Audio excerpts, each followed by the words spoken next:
Bismillahirrahmanirrahim. Assalamu alaikum dear students. I am Professor Muhammad Bilal, Head of Commerce Department, Apex Group of Colleges, Deska Campus. Dear students, in today's lecture of Principles of Banking, we are going to discuss cash reserve of bank,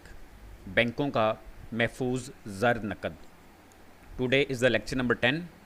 तो इसमें इंशाल्लाह हम discuss करेंगे कि जो bank का cash reserve है उससे क्या मुराद है, और बैंक का जो कैश रिज़र्व है उसका तनासुब क्या होता है, और जो बैंक का कैश रिज़र्व है उसका कौन सा जो फैक्टर्स हैं जिनकी बुनियाद पर उसका जो है वो तयन किया जाता है कि बैंक जो है वो कितना अपने पास जो है कैश रिज़र्व रखेगा. तो सबसे पहले डियर स्टूडेंट्स, हमें ये जानना है कि बैंक जो है उसका महफूज ज़र नकद या कैश रिज़र्व से क्या मुराद है. तो बुनियादी तौर पर जो बैंक होता है उसे अपने रोज़मर्रा के जो मामलात हैं उसे ज़ाहिर रोज़मर्रा की बेसिस पर बुनियाद पर अपने कस्टमर्स के साथ जो है वो ट्रांजैक्शंस करनी पड़ती हैं, और उन ट्रांजैक्शंस को फुलफ़िल करने के लिए और बैंक को अपनी ज़िम्मेदारी पूरी करने के लिए जो है वो अपने पास नकद रकम की ज़रूरत होती है. तो बैंक अपने पास जो है जितनी रकम लोग बैंक में डिपॉज़िट करवाते हैं उसकी एक स्पेसिफ़िक उसने परसेंटेज जो है वो अपने पास मेंटेन रखनी होती है, ताकि जो उसकी रोज़ाना की बुनियाद पर कारोबार है उसके लिए उसके पास मुनासिब मिक़दार में पैसा दस्तयाब हो. तो सबसे पहले इसमें यह है कि बैंक जो है उसको अपने लेन देन के लिए कुछ फ़राइज़ हैं, उनकी अदायगी के लिए अपने पास महफूज ज़र नकद जो है उसको रखने की ज़रूरत पेश आती है, जिसमें पहला पॉइंट है कि ग्राहकों के चेकों की बरवक़्त अदायगी के लिए. तो बैंक जो है जो उसका बैंकिंग टाइम होता है सुबह 9 से लेकर 5:30, तो इस दरमियान जो है बैंक ग्राहकों के जो चेक हैं उनकी बरवक़्त अदायगी के लिए उसको वहाँ पर अपने पास मुनासिब कह लें मिक़दार में कैश जो है रखना ज़रूरी होता है, क्योंकि जब भी कोई कस्टमर जो है वो बैंक में चेक लेके आता है तो वो चेक जो होता है उसको एट डिमांड आप कहते हैं कि वो एट डिमांड तलब करने पे उसकी अदायगी बैंक को करनी पड़ती है, क्योंकि लोगों ने बैंक में रकम जमा करवाई हुई है और बैंक जो है वो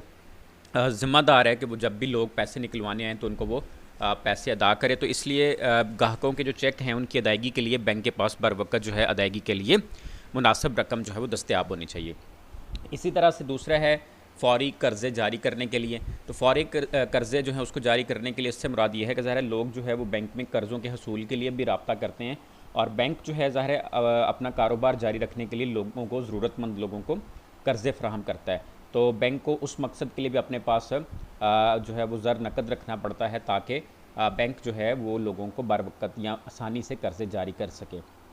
इसी तरह से जी हुंडियों पर बटा लगाने के लिए. तो हुंडियों पर बटा लगाने से मुराद यहाँ पर यह है कि आप लोगों ने आइकम पार्ट 1 के अंदर बिल्स ऑफ एक्सचेंज पढ़ा था. तो बिल्स ऑफ एक्सचेंज जो होता है इसको जाके आप बैंक में डिस्काउंट करवा लेते हैं, मतलब ये कि आप बैंक में इसको सेल आउट कर लेते हैं. तो जब बैंक में आप इसको सेल आउट करते हैं तो बैंक उसमें से कुछ कटौती करने के बाद आपको बाकी रकम जो है वो नकद अदा कर देता है, आपके अकाउंट में ट्रांसफ़र कर देता है, और आप वो रकम लेके उसको जो है इस्तेमाल कर सकते हैं. तो इसलिए बैंक के पास अगर मुनासिब मिक़दार में ज़र नकद दस्तयाब होगा तो ही बैंक जो है वो हुंडियों पर बट्टा भी लगा सकता है. तो डियर स्टूडेंट्स, अगर एक बैंक जो है वो उसके पास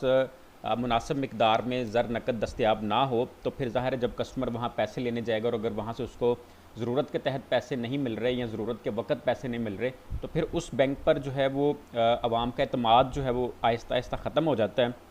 और अल्टीमेटली फिर वो बैंक जो है फ्लॉप हो जाता है.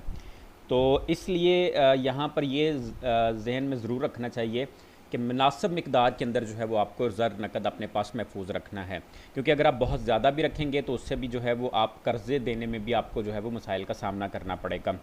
ठीक है जी. तो इसलिए मुनासिब मिक़दार के अंदर जो है वो आपके पास महफूज ज़र नकद होना चाहिए.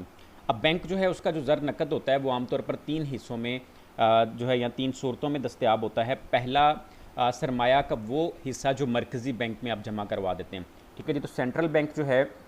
वहाँ पे आप अपना स्टेट बैंक में जितनी आपका डिपॉज़िट है उसका एक स्पेसिफ़िक पोर्शन जो है वो आपने नकद जो है वो स्टेट बैंक में जमा करवाना है, क्योंकि वो बतौर एक ज़मानत आपका वहाँ जमा होता है. क्योंकि अगर आप कारोबार कर रहे हैं और लोग आपके पास पैसे जमा करवा रहे हैं और कल को आप लोगों के साथ फ्रॉड करके वहाँ से पैसे लेके चले जाते हैं तो फिर बैंक आपकी उस जमाशुदा रकम की बदौलत जो है उन लोगों के पैसे वापस कर सकता है. इसी तरह से सरमाया का वो हिस्सा जो बैंक के पास नकद हालत में मौजूद होता है. ठीक है जी. Cash in hand in the form of coins or currency. ठीक है जी. तो आपके पास नकद जो बैंक के अंदर मौजूद पैसा है वो आपके कैश रिज़र्व का हिस्सा होता है। उसके बाद है जी बैलेंस विद अदर बैंक्स, तो दूसरे बैंकों से जो आपने रकम वाजिबुल वसूल है, जो रकम आपने दूसरे बैंकों से वसूल करनी है क्योंकि चेक्स का लेन देन होते हैं, ठीक है जी, तो उस बुनियाद पर जो रकम आपने दूसरे बैंकों से भी लेनी है वो भी आपकी कैश रिज़र्व का हिस्सा कंसिडर किया जाता है। इसके बाद हमारे पास जो है वो कैश रिज़र्व ऑफ बैंक जो है उसकी डेफिनेशन है। तो हमारे पास यहाँ पर जो है वो 3 मुख्तलिफ डेफिनेशंस हैं, इनको हम वन बाय वन जो है वो डिस्कस करेंगे। तो पहले नंबर पर है जी जो डेफिनेशन वो है अकॉर्डिंग टू डीजी लॉकेट। तो अकॉर्डिंग टू डीजी लॉकेट जो है उसके मुताबिक ये है कि किसी भी तजारती बैंक, माली कारपोरेशन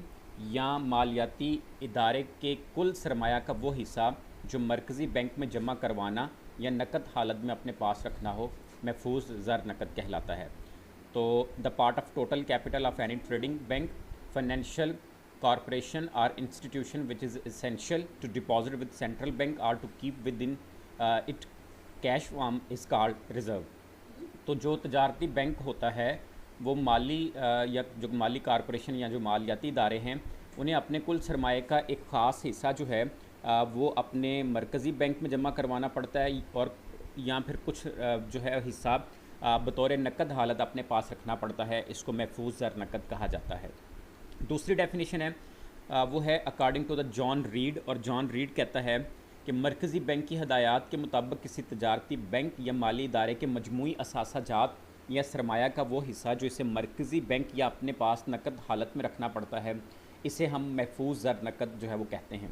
तो इसका मतलब ये है कि एक बैंक जो है उसके जो कुल असासाजात हैं, टोटल एसेट्स हैं या उसका जो सरमाया है, ठीक है जी, उसका एक हिस्सा जो है वो मरकज़ी बैंक या नकद हालत में आपको अपने पास रखना पड़ता है, उसको जो है वो कैश रिज़र्व कॉल करते हैं। तीसरी कंप्रीहेंसिव डेफिनेशन है इसकी, उसके मुताबिक ये है कि अपने ग्राहकों की फौरी ज़रूरियात पूरी करने के लिए कोई भी तजारती बैंक जो ज़र नकद अपने पास रखता है उसे जो है वो महफूज ज़र नकद जो है वो कहा जाता है। तो डियर स्टूडेंट्स, यहाँ से हमें एक बात समझ आ गई है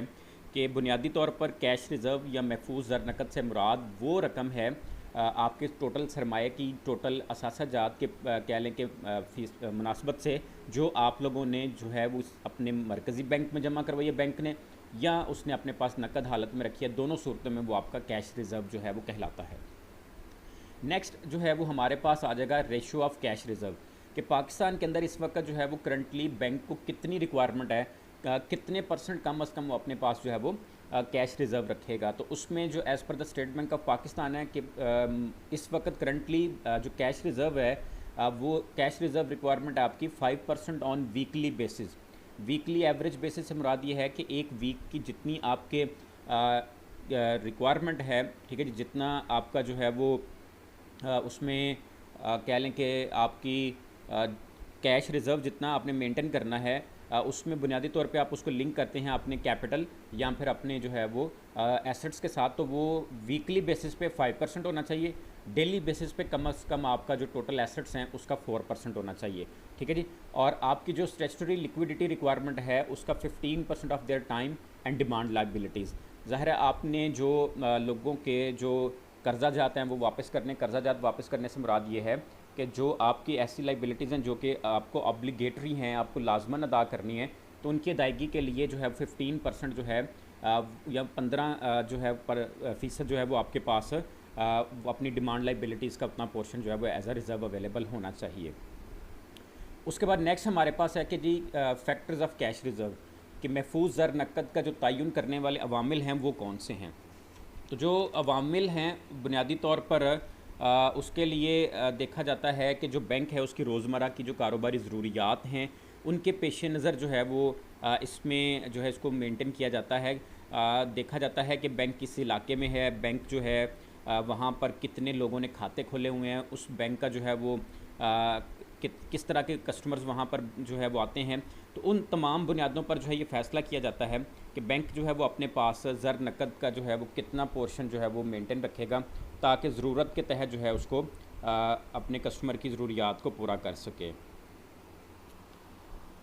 तो सबसे पहले जो उसके अंदर अवामिल के अंदर या फैक्टर्स के अंदर है वो है लीगल रिक्वायरमेंट्स, तो कानूनी ज़रूरत है, ठीक है जी। तो हर तजारती बैंक जो फहरिस्ती होता है, स्केजुअल्ड बैंक होता है, जो स्टेट बैंक की फहरिस्त में शामिल है, वो ज़ाहिर है बैंक जो है उसको अपने कवानीन जो हैं उनके तहत एक मखसूस रकम जो है वो मरकज़ी बैंक के पास जो है जमा करवानी पड़ती है। ठीक है, तो मरकज़ी बैंक जो होता है वो मुल्क की मुआशी ज़रूरियात और सूरत हाल के पेश नज़र जो है उस रकम में कमी बेशी जो है वो कर सकता है कि कितनी कम अज़ कम रकम जो है वो बैंक जो है वो अपनी स्टेट बैंक में या मरकज़ी बैंक में जमा करवाएगा। इसी तरह से जो दूसरी रीज़न है वो है खातों की नोयत। तो खातों की नोयत से मुराद ये है कि अगर बैंक के अंदर जो है वो करंट अकाउंट और बचत अकाउंट जो होते हैं, जो आपके सेविंग अकाउंट्स होते हैं, अगर वो ज़्यादा हैं तो फिर इस वजह से बैंक को अपने पास कैश रिज़र्व ज़्यादा रखना पड़ेगा, क्योंकि इन अकाउंट्स में से, करंट अकाउंट में से और सेविंग अकाउंट में से बैंक जो कस्टमर होते हैं वो आमतौर पर रकम ज़्यादा निकलवाते हैं और इस बुनियाद पर बैंक के पास कैश रिज़र्व ज़्यादा होना चाहिए। लेकिन अगर जो है वो बैंक में जो फ़िक्स डिपॉज़िट अकाउंट है वो ज़्यादा हैं तो फिर ऐसी सूरत में जो है वो आपको कम जो है वो अपने पास रिज़र्व रख के भी आप ज़रूरत पूरी कर सकते हैं, काम चला सकते हैं। उसकी रीज़न ये है क्योंकि फ़िक्स डिपॉज़िट में एक लिमिटेड टाइम है, उसके बाद ही जाके आप लोग जो है वो पैसे निकलवा सकते हैं। इसी तरह से आलाते एतबार का इस्तेमाल है, यूज़ ऑफ क्रेडिट इंस्ट्रूमेंट्स, तो इसके अंदर जो है वो चेक आ जाता है, बिल्स ऑफ एक्सचेंज आ जाता है, ड्राफ्ट वगैरह आ जाता है। अगर मुल्क के अंदर जो है वो लोगों में चेक इस्तेमाल करने का रुझान ज़्यादा हो, बिल्स ऑफ एक्सचेंज इस्तेमाल करने का रुझान हो, या बैंक जो डिमांड ड्राफ्ट बनाते हैं उनको बनाने इस्तेमाल करने का रवाज ज़्यादा हो, तो ऐसी सूरत में फिर बैंक जो है वो अपने पास कैश रिज़र्व कम रखते हैं, क्योंकि चेक जो होता है वो अकाउंट टू अकाउंट एंट्री हो जाती है। ठीक है जी, इस वजह से जो है वो नकद आपको पैसे कम रखने की जो है वो ज़रूरत पड़ती है। इसी तरह से अगर मुल्क के अंदर जो है वो क्रेडिट इंस्ट्रूमेंट आलाते एतबार का इस्तेमाल कम है तो फिर उसके मुकाबले में आपको जो है वो अपने पास कैश रिज़र्व ज़्यादा रखना पड़ता है। इसी तरह से चौथा पॉइंट है जी सरमायाकारी का रुझान। तो सरमायाकारी का रुझान जो है उसमें बुनियादी तौर पर यह है कि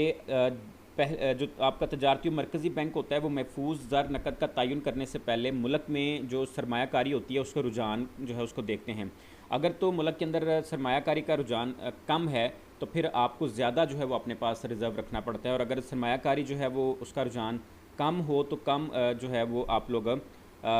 जो है उसमें आप अपने पास रिज़र्व महफूज रख सकते हैं।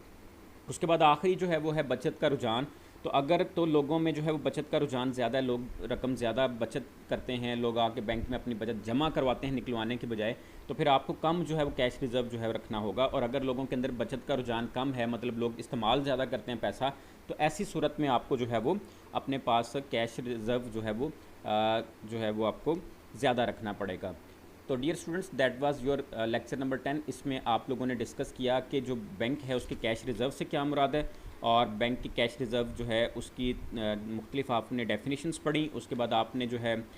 उसका महफूज ज़र नकद का तनासुब पढ़ा, और उसके बाद आप लोगों ने कुछ इसके जो है वो स्टार्टिंग के महफूज ज़र नकद का तयन करने वाले अवामिल जो फैक्टर्स हैं उनको डिस्कस किया है। तो इंशाल्लाह बाकी जो इसके अवामिल हैं वो हम अपने लेक्चर नंबर 11 के अंदर डिस्कस करेंगे। तो अल्लाह पाक से दुआ करते हैं कि अल्लाह पाक आपकी ज़िंदगी में आसानियाँ पैदा फरमाए और आपको आसानियाँ तकसीम करने की तौफीक अता फरमाए। अस्सलाम वालेकुम।